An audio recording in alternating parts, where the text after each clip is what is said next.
Welcome back to my YouTube channel the future nurse 24। আজকে তোমাদের আমি জানিয়ে দেবো যে ইতিমধ্যে মোট কতগুলো সিএইচও ডিস্ট্রিক্ট ওয়াইজ বেরিয়েছে, কারণ তোমরা অনেকে অনেক কোশ্চেন কোয়ারি করছো যে কোনটার লাস্ট ডেট কবে, অ্যাপ্লিকেশন কবে, রেজিস্ট্রেশন কোন কোন ডিস্ট্রিক্ট বেরিয়েছে। আরও একবার আমি এটা পুরো ভিডিওর মাধ্যমে ক্লিয়ার করে দিচ্ছি। তো ভিডিওটা স্কিপ না করে দেখবে, চ্যানেল নতুন হলে সাবস্ক্রাইব করে দেবে, পাশে থাকা বেল আইকনটি প্রেস করে দেবে। আর গ্রেড 2 নিয়েও কারো কিছু কনফিউশন হচ্ছে সেটাও আমি তোমাদেরকে এই ভিডিওতে ক্লিয়ার করে দেব। তো দেখো, এটা সবচেয়ে প্রথম যে সিএইচওর ভ্যাকেন্সিটা বেরিয়েছিল সেটা বেরিয়েছিল কি বীরভূম ডিস্ট্রিক্ট থেকে, ওকে। এবং 10/11/2025 ডেটে বেরিয়েছিল, মেমো নাম্বার দেওয়া ছিল। এবং এটা হচ্ছে যে কোনো ডিস্ট্রিক্ট থেকেই পাবলিশ হোক না কেন, সেটা কন্ট্রাকচুয়াল রিক্রুটমেন্ট, ঠিক আছে। এবার কিছু কিছু টাইপস আছে, যেমন যেগুলো এনইউএইচএমে হয় 15 এফসির আন্ডারে, কোনোটা আছে এনইউএইচএমের আন্ডারে, কোনোটা পলিক্লিনিকের আন্ডারে। যাই হোক, এটা আমি এখানে ডিটেলসে আসছি না, কিন্তু বীরভূম ডিস্ট্রিক্টে সবার পরে প্রথমে বেরিয়েছিল। তারপরে আস্তে আস্তে কালিম্পং, দক্ষিণ দিনাজপুর, ঝাড়গ্রাম, বাঁকুড়া, পশ্চিম মেদিনীপুর, রামপুরহাট, যে এইচডি, এই কয়েকটা মানে টোটাল 7টাতে বেরিয়েছিল। তো সেই 7টার রিগার্ডিং কোথায় কতগুলো পোস্ট রয়েছে এবং কাস্ট ওয়াইজ, এই কাস্ট ওয়াইজ আমি প্রত্যেকটা ভিডিও করেছি। বীরভূম ডিস্ট্রিক্টে যেমন এখানে কাস্ট ওয়াইজ আছে, সেই রকম প্রত্যেকটা ডিস্ট্রিক্টের কাস্ট ওয়াইজ আমার করা আছে।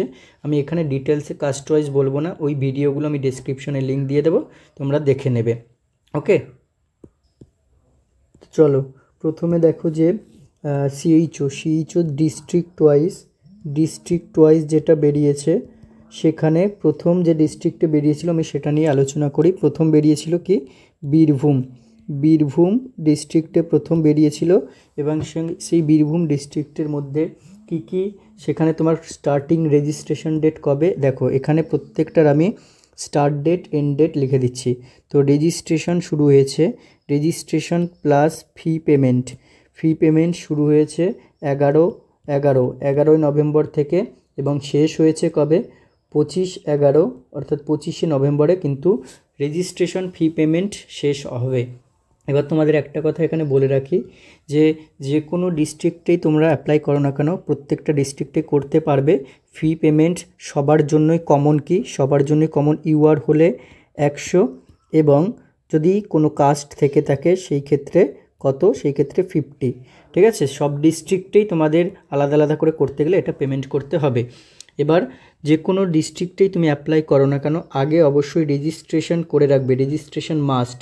কারণ রেজিস্ট্রেশনের ডেট কিন্তু ফর্ম ফিল আপ এর লাস্ট ডেটের আগে শেষ হয়ে যায়। ধরো কোনোটার রেজিস্ট্রেশন ডেট 20 তারিখে শেষ হয়ে যাচ্ছে, কিন্তু ফর্ম ফিল আপ তোমার 22 তারিখে শেষ, কিন্তু রেজিস্ট্রেশন যদি তুমি আগে করে না থাকো তাহলে কিন্তু ফর্ম ফিল আপ করতে পারবে না। এবার এটারও অনেকের কোয়ারি থাকে যে আমি রেজিস্ট্রেশন আর ফর্ম ফিল আপ কি একদিনে করতে পারবো? অবশ্যই করতে পারবে একদিনে, কারণ তুমি রেজিস্ট্রেশন যখনই তোমার হয়ে যাবে তারপরেই ফি পেমেন্ট করলেই তারপরে কিন্তু অ্যাপ্লিকেশন বা ফর্ম ফিল আপ করতে পারো।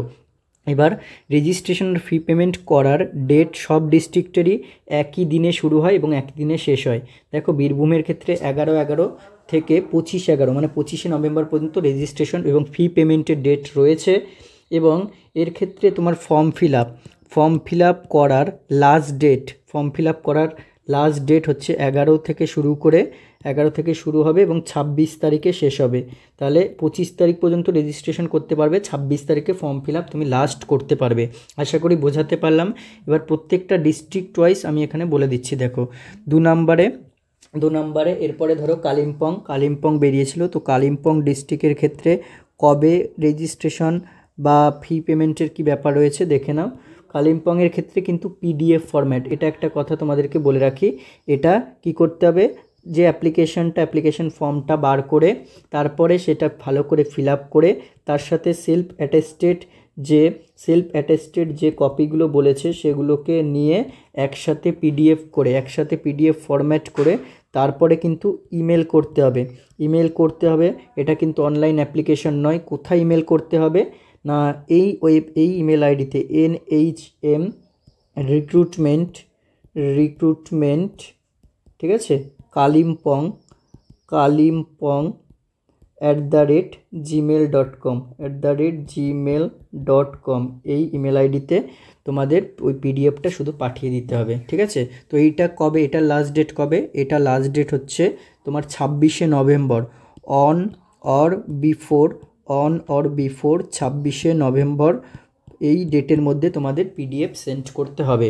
আশা করি বোঝাতে পারলাম। এটা গেল দুটো ডিস্ট্রিক্ট নিয়ে, ঠিক আছে। আমি এটা আমি মুছে দিচ্ছি, তোমরা যদি আবারও বুঝতে চাও তাহলে এটা ভিডিওটা ব্যাক করে দেখে নেবে। এরপরে চলো 3 নাম্বার ডিস্ট্রিক্ট দক্ষিণ দিনাজপুর থেকে কি আপডেট রয়েছে দেখে নাও। দক্ষিণ দিনাজপুরে তোমাদের এখানে ভ্যাকেন্সি, আচ্ছা প্রত্যেকটার আমি ভ্যাকেন্সি একটু বলে দিই। বীরভূমের ক্ষেত্রে 26 ছিল, ঠিক আছে। বীরভূমের ক্ষেত্রে 26, তার মধ্যে 25 নার্সিং এবং 1 হচ্ছে BAMS। কালিম্পংয়ের ক্ষেত্রে হচ্ছে 17 টোটাল নার্সিং। ওকে, দক্ষিণ দিনাজপুরের মধ্যে ভ্যাকেন্সি রয়েছে 37 নার্সিং থেকে এবং 1 হচ্ছে BAMS থেকে। এবারে এর ডিটেলসটা দেখে নাও।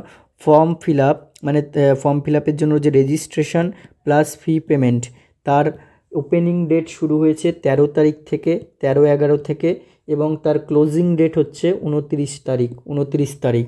এবার এর ক্ষেত্রে তুমি ফর্ম ফিল আপ করতে পারবে কবে থেকে? ফর্ম ফিল আপ শুরু হয়েছে 13 তারিখ থেকে শুরু করে লাস্ট ডেট হচ্ছে এটা 30 তারিখ। ওকে, তাহলে একটা কথা তোমরা নোটিশ করো যে form fill up, registration, fee payment সব একদিনেই শুরু হয়, কিন্তু রেজিস্ট্রেশন ফি পেমেন্ট তোমার ফর্ম ফিল আপের একদিন আগে শেষ হয়ে যায়। অবশ্যই রেজিস্ট্রেশন তোমরা কিন্তু করে রাখবে, মাস্ট।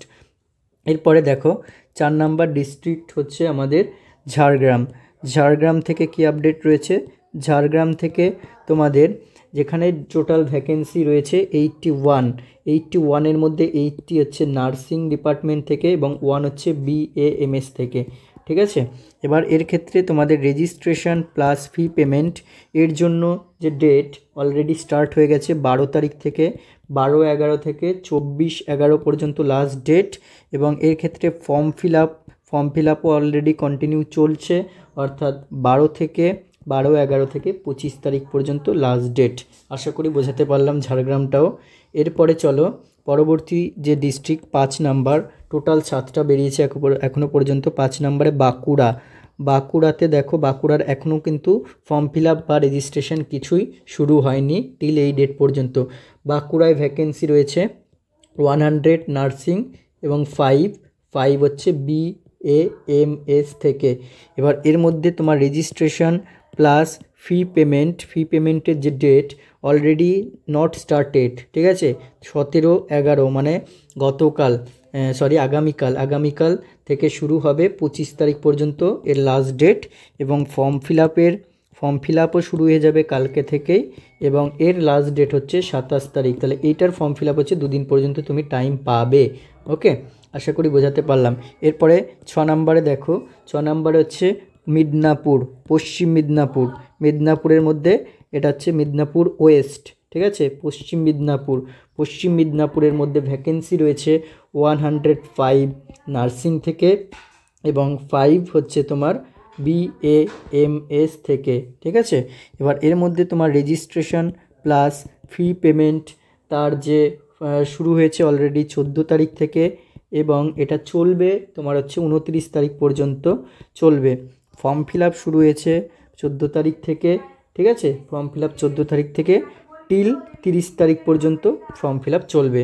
তাহলে এটা তোমরা ইম্পর্টেন্ট ডেট, এগুলো নোট করে নিতে পারো। এরপরে চলো লাস্ট যে ডিস্ট্রিক্ট এখনও পর্যন্ত আপডেটে আছে সেটা হচ্ছে এটা বীরভূমের আন্ডারেই রামপুরহাট, ঠিক আছে। রামপুরহাট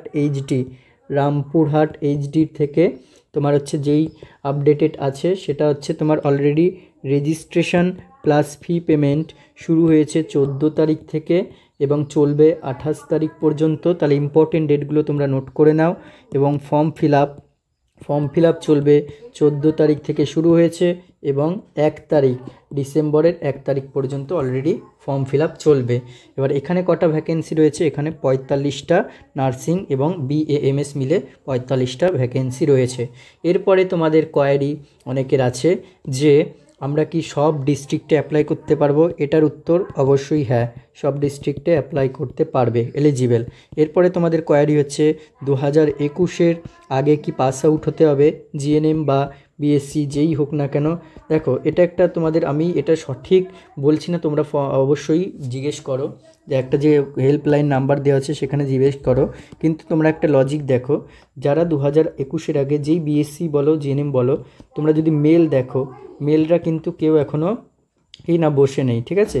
এবার ফিমেলের ক্ষেত্রে দেখো, ফিমেলের ক্ষেত্রে কিন্তু আশা করি তোমাদের যে ফিমেল, তার মধ্যে জিএনএম কিছু কিছু জিএনএম যারা 2021-এর আগে পাস আউট বাইরের স্টেট থেকে যদি হয় বা অন্য হয়, তাহলে তারা হয়তো থাকতে পারে এবং বিএসসিরা আছে। তো সেই ক্ষেত্রে আমার তো মনে হয় না যে এইটা অ্যাপ্লিকেবল হবে যে 2021-এর আগে করতে পারবে না, এরকম কিছু হবে না, ঠিক আছে। তোমরা অ্যাপ্লাই করো। তো এইগুলো কোয়ারি ছিল। এবার দেখো এখানে এখন তাহলে কোন কোন ডিস্ট্রিক্টে ফর্ম ফিল আপ চলছে। অলরেডি 6টা ডিস্ট্রিক্টে ফর্ম ফিল আপ চলছে, ঠিক আছে। রামপুরহাটটা, শুধু বাঁকুড়াটা এখন যে কটা বেরিয়েছে তার মধ্যে বাঁকুড়া ডিস্ট্রিক্টে এখনও পর্যন্ত রেজিস্ট্রেশন বা ফর্ম ফিল আপ শুরু হয়নি, সেটা হবে আগামীকাল থেকে 17 তারিখ থেকে। বাকি যে 6টা ডিস্ট্রিক্ট বললাম, 6টা ডিস্ট্রিক্টের মধ্যে বীরভূম, তারপর হচ্ছে তোমার কালিম্পং, এটা হচ্ছে অফলাইনে পিডিএফ আকারে দিতে হবে। নেক্সট হচ্ছে পশ্চিম মেদিনীপুর, পশ্চিম মিদনাপুর, ঝাড়গ্রাম, এছাড়া হচ্ছে দক্ষিণ দিনাজপুর, ওকে। কালিম্পং বললাম, আর হচ্ছে তোমার রামপুরহাট, আর হচ্ছে তোমার তাহলে 1, 2, 3, 4, 5, 6টা, এই 6টাতে অলরেডি ফর্ম ফিল আপ চলছে, ফর্ম ফিল আপ এবং রেজিস্ট্রেশন গোয়িং অন।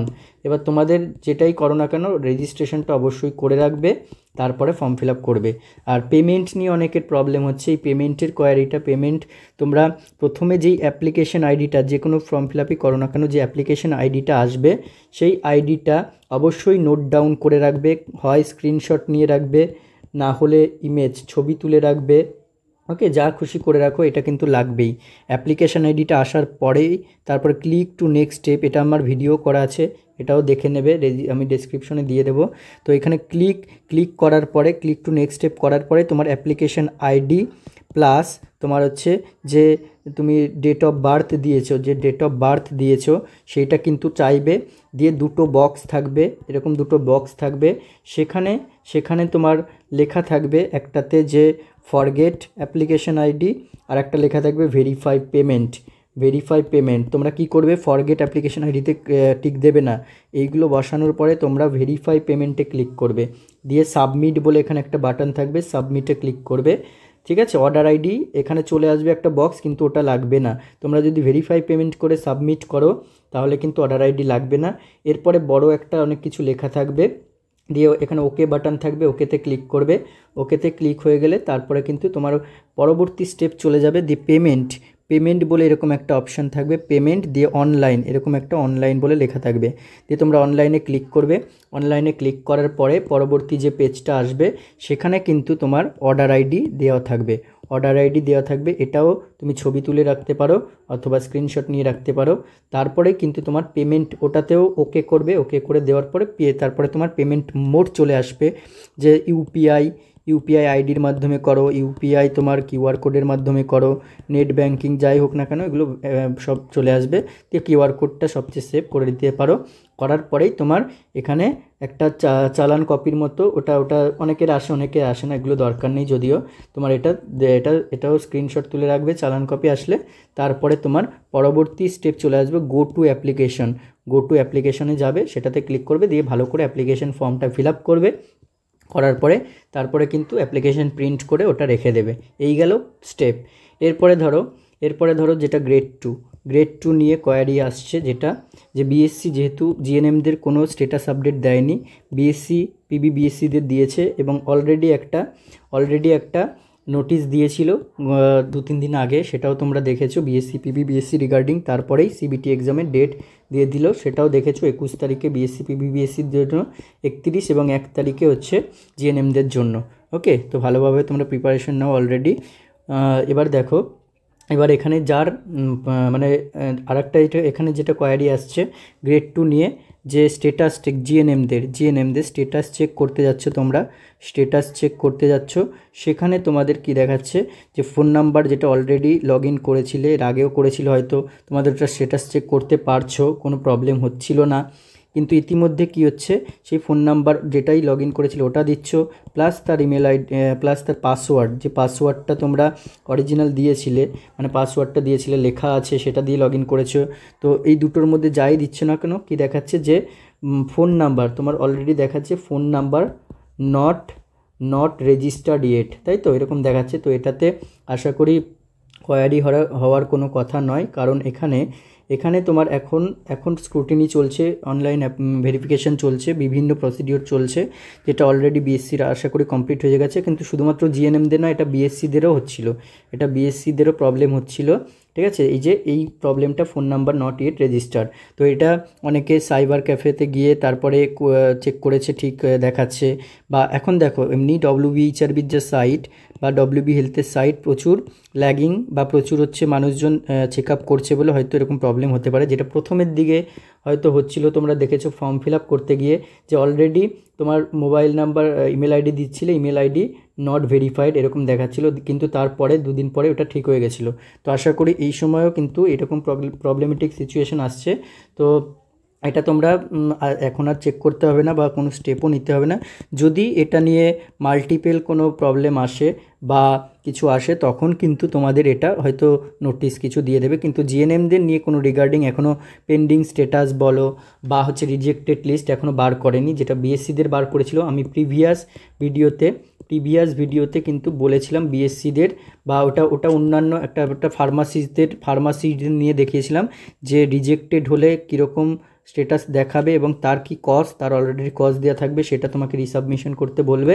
এবং যদি অ্যাপ্রুভড হয়, ফাইনালি অ্যাপ্রুভড যদি হয়ে যায়, তারও একটা প্রুফ দেখিয়ে দিয়েছিলাম যে কীরকম দেখাবে, ঠিক আছে।